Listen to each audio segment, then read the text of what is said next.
Iona Bain, hi Iona, thank you, welcome back. Good morning. So, firstly, if we're talking about going green with your money, what does that actually mean?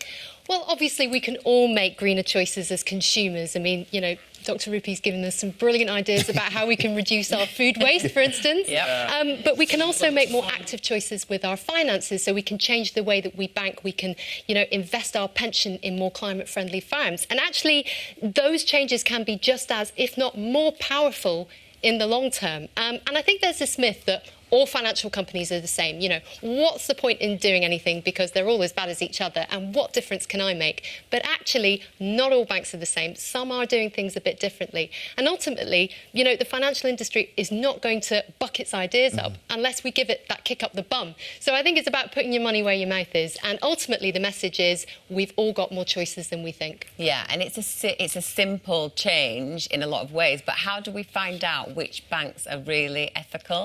Good question, Kimberly. Well, I think you have to do your research, go online and consult those independent websites that can really verify the claims that are being made by banks today. Because obviously a lot of banks are talking a big game now. They're saying they're going to go net zero, but there is a risk that they could be greenwashing, which basically means pretending to be greener than they actually are. Okay. So you've got three types of ethical banks. Essentially, you've got a bank that can avoid investing in fossil fuels, tobacco and arms, such as Starling and the Cooperative Bank.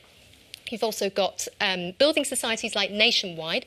These are mutuals that are owned by their members, so they're not under those same pressures from shareholders to make profits, and they can concentrate more on investing back into the community. And then, if you want to go to the next level, you've got your really hardcore ethical banks like Triodos and Charity Bank, and they put their money only into businesses that have a positive environmental or social impact. And remember, you can change your bank account in 7 days at no cost and have all your direct debits moved over.